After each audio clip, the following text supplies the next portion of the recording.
in front of the mic. You're gonna be okay. You're gonna be alright.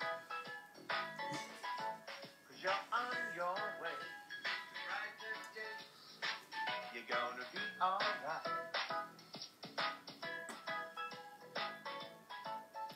Well, that's my new song that I've launched. So hopefully you'll hear a lot more of it. And I'm sure at the intro of every show. And tonight I have with me Chris Richards. And, you know, like, since I got here, Chris, I have not stopped laughing. Like, No, you're just such great value. And to think what you've been through as a human being is pretty unbelievable. Yeah, well, everyone goes through their problems, and you just got to, you know, my thing was having a positive attitude, and I've beaten it all. Yeah. So we'll get straight to the story. So if you want to fill us in on when you were 11, you were diagnosed with brain cancer. Yeah. Well, so what actually happened? Like. Yeah. Well, when I was actually born, they thought I had fluid on the brain, but back in the 80s, they didn't have MRIs. It was only a CAT scan. Nothing showed up. And Mum and Dad always, up until I was 11, thought I was clumsy. Always falling over things, tripping over. And I actually had all fluid noises in my ear when I was about 10, and up for a year, and all of a sudden, what was it? It affected all my pituitary and hormones and everything, and they found I had a brain tumour. At first it was a cyst, so they found a cyst in my head from all the fluid noises, and they found that, and then they drained the cyst out, and next to the cyst was a little pinhead. Within a couple of days, that had grown the size of your thumbnail, and the doctor pulled Mum and Dad aside, and they said, "Well, we've got this little lump that's growing at a rapid rate. We can do an operation, it's got a stereotactic operation to find out what it is." And they said, if what they do, I've got a scar on top of my head here, and they put a needle in there, and they got a sliver of it. They said if it hits anything and it bleeds, you must be passed away on the table. And luckily they didn't hit anything, and they got a sliver. It was a grade 3 cancer. So you've had, excuse me, you've had 2 lots of brain surgery, is that right? Yeah, 2 lots of brain surgery. How old were you? I was 11. So you had 2 lots when you were 11? Yeah. Wow, and so how did that affect you after you had the surgery? How did you come out of that? Were you okay? The hardest thing was when I was a little kid, I couldn't, because my eyesight was getting worse and worse. I couldn't ride my bike, you know. And, God, I love you. Yeah, it was hard. But these days and age, at 33, I've got a tan about the back, so that's good. Have you? Yeah. Yeah. That's but when I ride my tandem, I always tell my pilot he better not have had baked beans before we get on the bike. Yeah, so. Oh, look, hang on. I got to get myself back. Yeah. Right, you know, and I mean, this is what I mean, everyone. Like, I have not stopped laughing since I got here. The things that are coming out of your mouth are just being... Oh, look, you're just such a happy soul, aren't you? You're just incredible. Yeah. So, knock at the door. So, I'm being told something over there and I'm trying to get... knock knock joke. Tell us your knock knock joke. See, we're both going, which one? Well, yeah, you know... Well, the doctor. Yeah. Well, when the doctor was telling me about my brain tumour, when I was 15, I had 6 weeks radiation, and then I had 2 years of chemo. So 2 years of chemo when you were 15? Yep, 15. Wow. And I was actually set to have it for 2.5 years of chemo. And but they pulled us aside, Mum and Dad and myself, and the doctor said, "Chris, I'm really sorry, but we don't think the treatment's working. We want you to go home, have a nice Christmas with your family, and all the things." And Mum and Dad were upset, and I was upset because he said, "We don't think you'll see another one." And we were upset, and I had tears coming out my eyes. And I said, well, doctor, if something happens to me and I pass away, like, will you remember me? I said, of course I will. Yeah, and he stood up and he put his hand on my shoulder and he said, of course I will, mate, no worries. He sat back down and I said, well, knock, knock. He said, who's there? And I said, look, you forgot me already. Yeah, so, yeah. This is what I've been dealing with since I got here, everyone. Like, it's so beautiful to be in your presence because you're just so jovial and you just light up a room, and considering what you've been through. No, mate. And you've also had a heart attack, is that right? No, I had a stroke. So when did you have the stroke? Yeah, when I was 25, from all the radiation, the chemo I had, I had a stroke. I was at the gym, and I was walking home. I couldn't walk at all. I don't know what was going on. I thought of straight away it was my brain tumour. And when they told me it was a stroke, I was like, phew, that's all right. I can get better. Yeah, so no, I was very lucky. So you've had the stroke, and how long were you like immobilised with that? I was very lucky. It was only in my one-on-one, about 3 months. Yeah, and I had to go to speech therapy and all that stuff. But I couldn't walk or talk. But now I just never shut up and walk everywhere. So yeah, we know. We know. So one thing, like when I came in and I looked down and I saw your stick there, and I was going like, hang on a minute, what's that? So tell me the little story about when you went up to Merewether Beach. Oh, well, actually, it was Nobby's Beach. Oh, Nobby's Beach. I just can't get it right tonight. Like, doesn't matter. Like, you know, it's fun anyway. That's what's good. going on? Yeah. We're right, aren't we? We don't care. Well, that's right. Yeah, we're having a fun time. Yeah, well, we're having a ball, you know. Well, I actually went up to Nobby's Beach. I moved down from Tea Gardens up Port Stephens in Newcastle. And I went up to Nobby's Beach, and it was Christmas time. I'm using my cane, and they got all these stairs down onto the beach. So I'm using my cane down the stairs, and I got down onto the beach, and there's people everywhere. So I'm just using my cane, feeling for any holes or anything in the way. And I've got about 50, 100 metres up the beach, and this lady's come up to me real seriously and said, "Excuse me, mate." And I said, "Yeah, no." She said, "Have you found anything yet?" And I said, "What?" Metal detector. Show us. This is a metal detector. Yeah, everyone. a white cane. Right? I thought you were going skiing, like having two of them. That's pretty, you know, whatever. But anyway. Yeah. So, you know, that's another thing. And I had no idea you were visually impaired. Yeah. Like, I'm VIP, visually impaired. Yes. And actually, they had a big surfing contest on down at Newcastle Beach one time. And I was walking up along near the surf club. And this fella comes up to me and said, "I'm really sorry, you can't come in here because it's VIP people only." And I said, "I'm VIP and visually impaired." So I was at the back talking to all the surfers, and yeah, it was awesome. That's when it works in your favour, right? Yeah, Well, so how old are you now, Chris? 33. So you've gone from going through all of that trauma from the age of 11. Yep. And when did it start to, when you've gone through everything, you've gone through, so how many surgeries have you had? 2? I had 2 brain surgeries. I had porticast put in, porticast put out. I had 2 years of chemo, 6 weeks of radiation, and a stroke. Yeah. So that was up until what age? 25. So from 11 to 25, all that trauma's happened in your life. Yep. And then, excuse me, that's all the laughing. I noticed that, like when we were talking before, we're talking about a beautiful friend of yours by the name of Lauren. Yeah. It's really sad. Poor Lauren, she's going for a really hard time now. But what was it there? We had chemo together.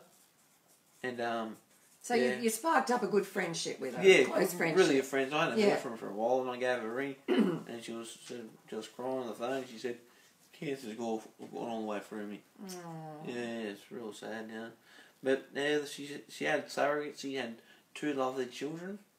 Yeah, And she became a doctor. She became a doctor. And so how old were you when you met her? I was about 15. And then she became a doctor, and she's ended up having the cancer come back again. Yeah.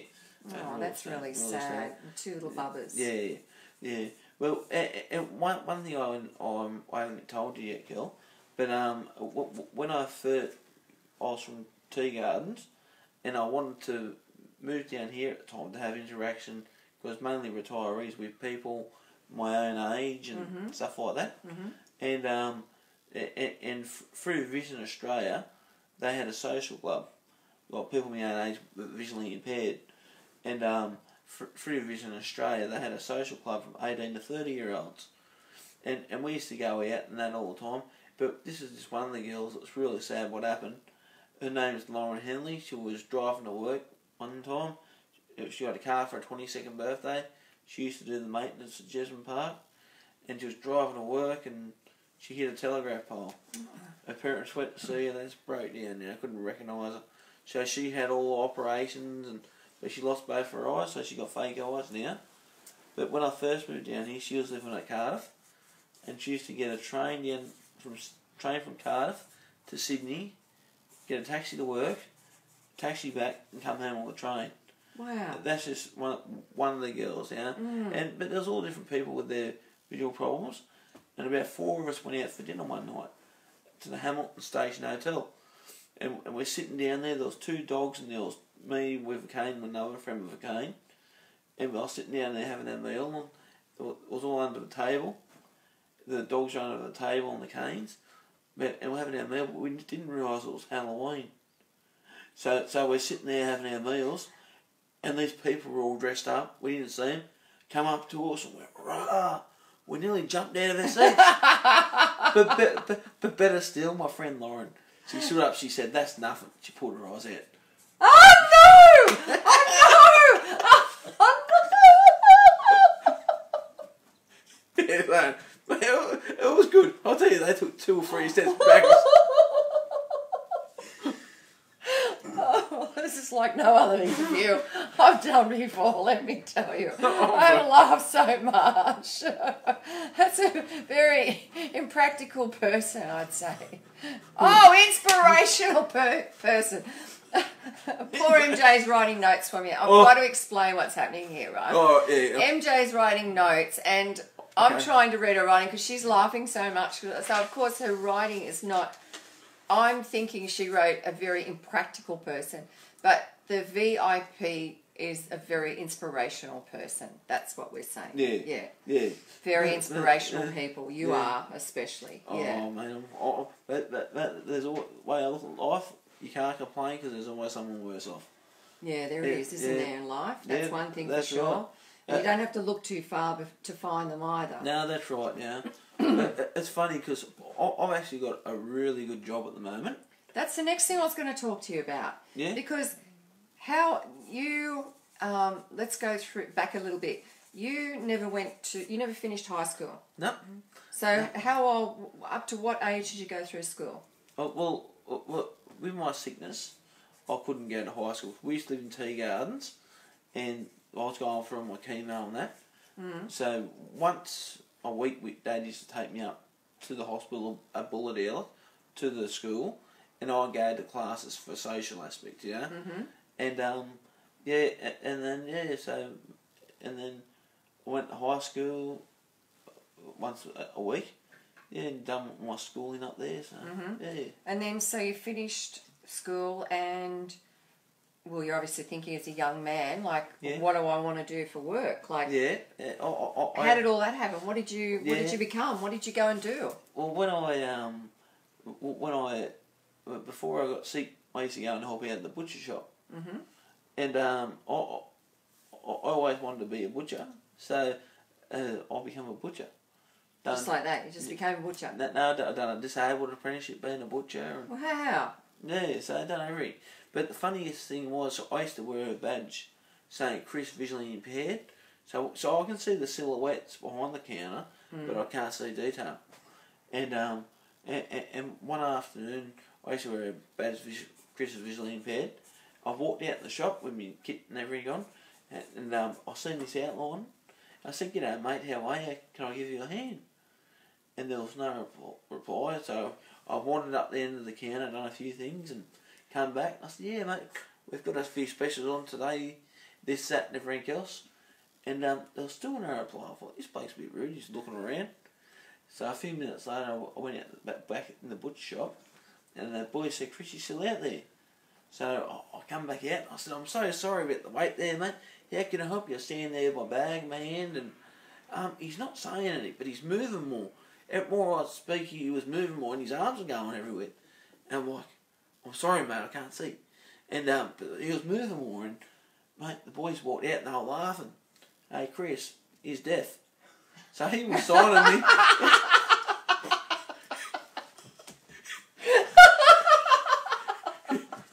Oh, I'm so sorry. There's no disrespect Sorry, to the deaf people that I know, because you know, like, but that is just precious. Yeah, like, you can't see him; he can see you, but you can't. I just don't. It's called. It's like he knows. We'll see no. I just can't stop laughing. It's such good medicine, isn't it? You are so great to be around. You know, I think every household should have a Chris Richards. Oh, and I'm sure a lot of my beautiful friends out there that are watching this show are feeling the same way about this whole thing. Like, it is just quite an incredible interview, I've got to tell you, Chris. Like, I've got to have you back again. Yeah, I have got to have you back again and interview you further on down the track. When it's the marriage thing and the children thing and all that sort of stuff. Well, that's one thing I find really hard. What's that? I can't find a girl that wants a blind date. No. So if anyone wants a blind date, let me know. I can't believe you. Oh, you must be so happy to work around. So, let's talk about, I can hardly even concentrate. And I've got tears rolling down my face. And MJ, who's trying to control the filming here, is, she's had to go in another room to have a big laugh, I think. But, so, we've gone from being a butcher. Yep. And where are you working now? I'm working out the fruit markets in Seagate. And it's the best place you'd ever want to work. Yeah. See, when I moved down here from Hawksnest, Tea Gardens, what was it? I'm no good with computers. So I used to get done up in a suit and a tie, and just go around, and I just knocking on doors saying, "Hi, how you going? My name's Chris. I'm currently out of work at the moment. Here's my resume." And I went all over Newcastle and Belmont and everywhere. So who took you around? Did you go on your own? No, I went through an agency. Yeah. But nothing happened, so I thought I'd get out there and get it myself. Yeah, so you just went and did it yourself. Yeah, and I got the job out there. Yeah, and best thing that happened to me, I bought myself a little house here. Which is a little house that we're in, and I'll tell you what, it's awesome, this little place. Yeah. It's great, such a credit to you. Yeah, what a wonderful thing that you've done. Like, how awesome is that you've got this far, you've got a great job, you bought yourself a little house. Yeah. And, so, look, I can't even think right now. I don't even know what to say next because I'm absolutely baffled. I'm loving. Yeah, you're a real warrior. You certainly are a warrior. Yeah. I'm more of a yobber, but you know, you get no, you're not. Like, to think what you've been through, and I mean, you know, everyone that's watched tonight will know that I've interviewed some pretty incredible people. Yeah. Cool. And it's been very, very sad, you know, a lot of the interviews that I've done. Yeah. And I know you've lived a sad life too, like with what you've been through. Well, but you know, at the end of the day, if I didn't go through it, we wouldn't be sitting here having a laugh, so, yeah. Well, see, that's such a great way to look at it. Yeah. Like, but see, my favourite song in life? Yeah, what is it? Sing it to us. Always look on the bright side of life. I can't sing. I was actually at work one time. Yes. And I was singing along, and there was a retired fella helping out. And he said, "Chris, can you whistle?" I said, "Yeah." I started whistling. And he said, "Well, Chris, you can't sing." Well, you did a good job anyway. Yeah. You know, at least you're happy like that. So, how does your day go when you go to work? Like, you're at the markets. Yeah. And what happens when you first get there? Like, how do you get through your day? Like, what's the first thing you do when you get there? Well, here we go. My alarm goes off at 20 to 4 in the morning. Whoa! All right, okay, that's enough for me right away. No, sorry, 24 sometimes. Yeah. 20 to 5, usually. Yeah. It goes off, and a taxi picks up at 20 to 6. Mm-hmm. and I'll get out there and I'll get into work, sign on. So how long does it take you to get from here to there? Sandgate? Yeah, half an hour or something? About half an hour. Yeah, so you're half an hour in the cab. Oh, no, maybe about 10 minutes. Oh, okay. At Sandgate from here, yeah. Cab driver must love you. It's probably his best trip for the day, I'd say. Oh, mate. Hey, yeah, it's funny because working in Sandgate here in Newcastle, that's where the big cemetery is. Yeah, across the road, isn't it? Yeah, that's right. And when I first started, there was this fella, he's in his 70s and he works there, and he came up to me and said, "Chris, you know the people living in Sandgate? I never knew it. Can't be buried there?" Why? Because they're not dead yet. Oh no, I can't believe I fell for that. Chris, that's so bad. I actually fell for that, and I'm on camera. I am now on the World Wide Web doing that. Sorry, I fell for that. Wow. Yeah, I fell for that. All right, okay. Well, we'll quickly skip along that. Yeah. All right. So you're in the cab. You've gone 10 minutes. Yep. You're up the road and you're going to work. What do you do when you get there? I usually go in, put my kit on, then I work in the potato line. Potato line? What's a potato line? Yeah, it's where we peel potatoes and wash them and send them off all around the state. Yeah. Oh, they get peeled. Yeah, peeled, washed them. Yeah. They're beautiful. Yeah. So where do they get sent to once they're peeled and washed? Oh, they get sent to. What, to make other products out of them? Subway. Okay, yeah, okay, I get it now. Yeah. Well, we used to sell them in Woolies, and so yeah, mate. So if you want some really good produce, don't go to the cemetery. No, not the cemetery. Stay clear, Aaron. Even though everyone's dying to get in there. No, Chris. What? No, but. Oh no. Mate, okay. All right. Oh, this is all too much for the old body. Okay, so. Now, right, we'll get past that. I can't even talk. Like, that's how you've got me. Right, so we're going back to potato line. Let's reel us back into the potato line, right? We do about 120 tonnes a week. Whoa! And so how many people do what you do? Well, what they do, they put a box up. He's not answering my question. See, look, he's really taken on the interview here. Oh, sorry. How many people do how many people work with you, or how many people do what you're doing? Actually, bag, and there's about 5 or 6. Yeah. But then they've got all the ladies that take care of all the excess off. Yeah. And then they've got the people out the back who put them in the boxes and put the pallets up and. And they do how much of that a week? 120 tonnes. Wow, that's incredible. I can't even imagine that many potatoes. Yeah, well, you know what my nickname is? Spud. Mr. Potato Head. Yeah. You know, that wouldn't even be funny if someone else said that. Because you've said it, it's just funny. Because I work with potatoes. I know you do. What's that? I can't even go there now. So, all right, we've gone from there. So, your day is peeling and washing potatoes. Yep. And what's about, you were saying something about the big box or something? Didn't you say something about... what it is, out the back, they put all the spuds in half a tonne in a box. Yeah. And they put them up in their sizes, and there's a peel that peels them all. Yeah. And then they fall into a conveyor belt, and they've got all the ladies that take out all the... Oh, sorry. I would have say it, not spray. And they take all the excess off. Yeah, okay. And once all the excess off, it falls on. Falls down into water onto a big wheel, and they spit out at the end, and I'll bag them all up. Oh, so you bag them up? Yeah, I'll bag them up and put them in boxes. Oh, okay. Yeah. All right, so you've started at 20 to 4, like you've left here at 20 to 4. 20 to 5. 20 to 5, yep. Yeah. You get to work, and what time do you finish of the day?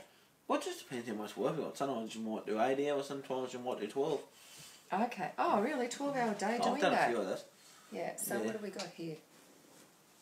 What's this? Oh, that's my 21st birthday. Oh. That's all my family. And all the people that were there signed it. Yeah. Oh, wow, let's have a look at that. It's just something that's been handed to me. Can we just see that? That's just beautiful. No, she's not talking about me, she's talking about that. Can I read some of them? Yeah. 'Cause we all know what an amazing man you are. Like, Yeah. Sorry. Yeah. Spud. I mean, who are you? Mr. Potato Head. Yeah. Um, Yeah. The other one. Chris Richards, male gigolo. You want me to read that out? I've already read it out. That's the one you picked out of all these beautiful things. Yeah. No. Dear Chris, don't get too blind. Love, Greg. I love that. I love that. Hello, lovey. What have we got here? Chris, happy 21st. Happy birthday, big fella. Happy birthday, baby. Oh. Oh, who's that? Do you know who that is? It's just an M. Jeez. Happy birthday. We've got here special day. I can't read that. I can't read that. Hello, lovey. Yeah. Oh. So You're a legend. You are a legend. Mate, well, I'm not a legend, but mate, see, I've got to tell you now, I'm not supposed to be alive. So, mate, How do you feel about that? Like, you're not saying you're not supposed to be alive. Yeah, like, but how do you really feel about that? Mate, that's why I don't. I laugh and joke all the way through my life, you know. And I joke. I shouldn't joke so much, but Oh yeah, you should. You're so good at it. Yeah. Oh, mate. And you make other people happy. And look at us giving us. I've not had so much laughter in a long time like this, mate. And I've got to tell you, mate, Kelly's show is unreal. a lovely lady and a lovely crew, and they're unreal. But I've got one for you. I've got a joke for you at home. All right, mate, here we go. I'm a butcher by trade, and one of the elderly Aboriginal ladies come into the butcher shop. She said, "Chris, I've got a joke for you." I said, "What is it, darling?" She said, "There's 2 baked beans travelling around Australia." Yeah? And she said, "Do you know where they ended up?" And I said, "I wouldn't have a clue." She said, "In Cairns." Oh no. Yeah. Pretty corny, but the worst thing was... Are you going to get out of this one, are you? Mate, and actually make it funny. Mate, no. No? You're not going to make it funny. Yeah. You are. I'm going to... You better try hard. But this actually happened. Yeah. They're in cans. They're in a can. Yeah, but, I know. But we used to have... Parents used to come in with their kids, and we give them a Frankfurt. And one afternoon, this kid's come in, and he says... I said, "Oh, mate, you want a Frankfurt?" He said, "Yes, please, Mr. Butcher." And I told him the baked bean joke. And the next day, he's coming with his mum. And he said, "Hey, Mr. Butcher, oh, you want a Frankfurt, mate?" He says, "No, I've got a joke for you." I said, "What is it, mate?" He said, "You know how you told me the baked bean one yesterday?" "Yeah, my turn." He said, "How did the butcher introduce his wife?" And I thought of it. I said, "I wouldn't have a clue, buddy." He said, "Meat patty." Oh no. No.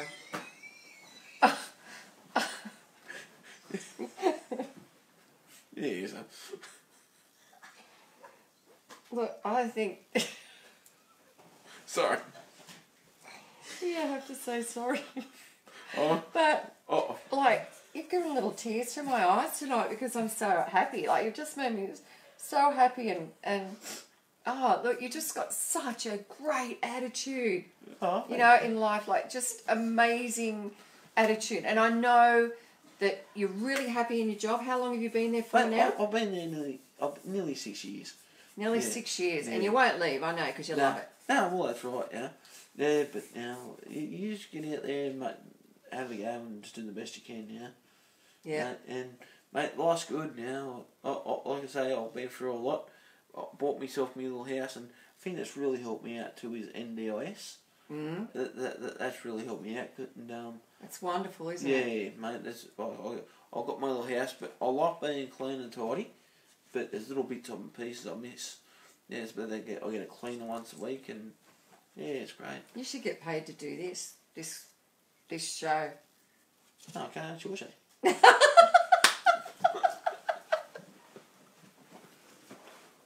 Killing you, Chris, on the couch, eh? Kelly Chris on the couch.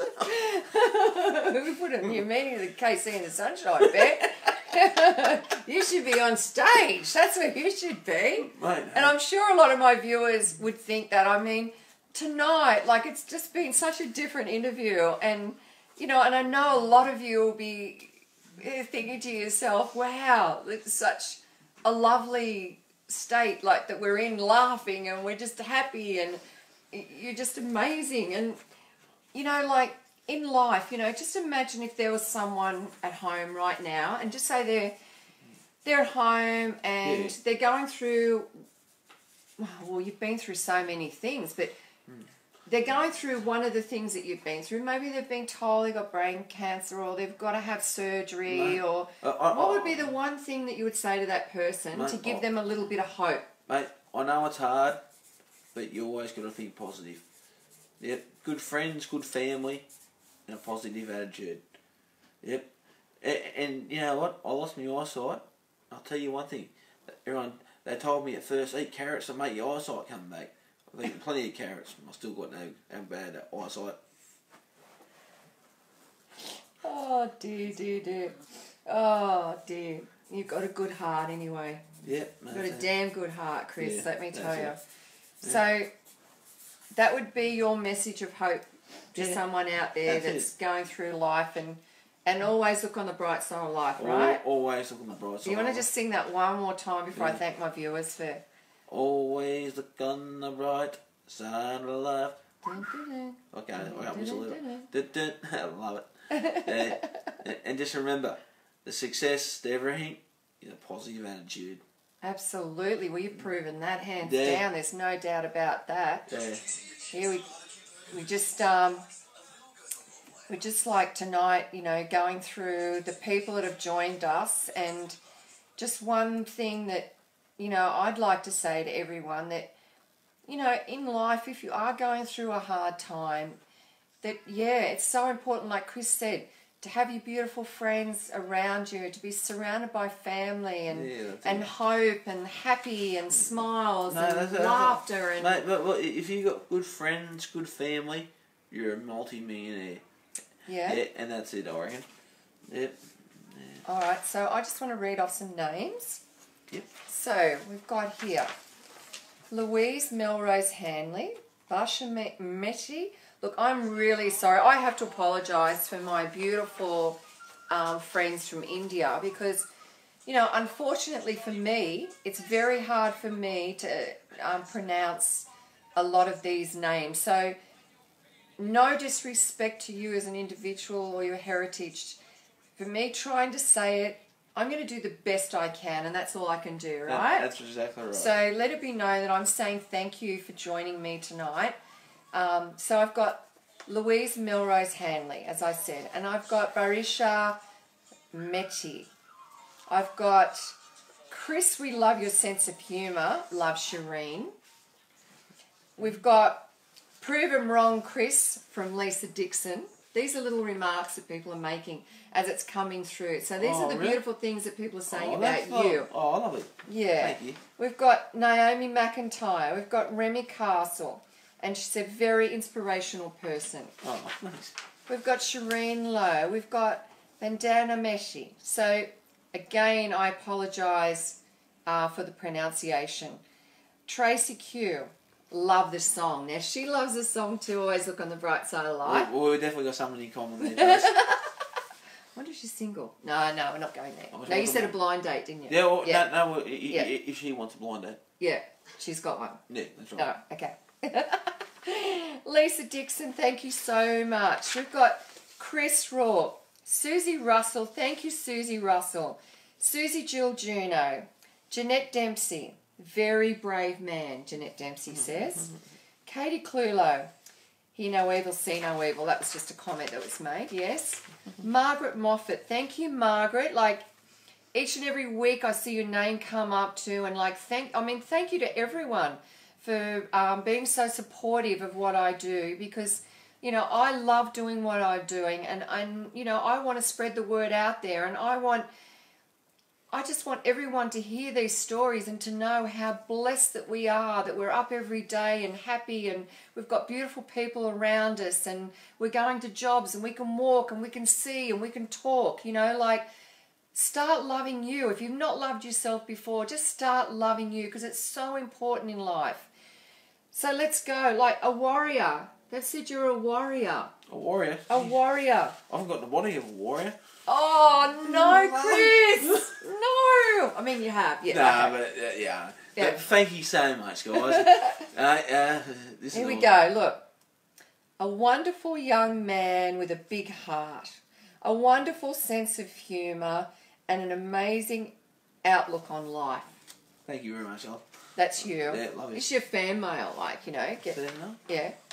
I reckon we should do it, you know, a show together, you and I. Yeah, big time. Yeah.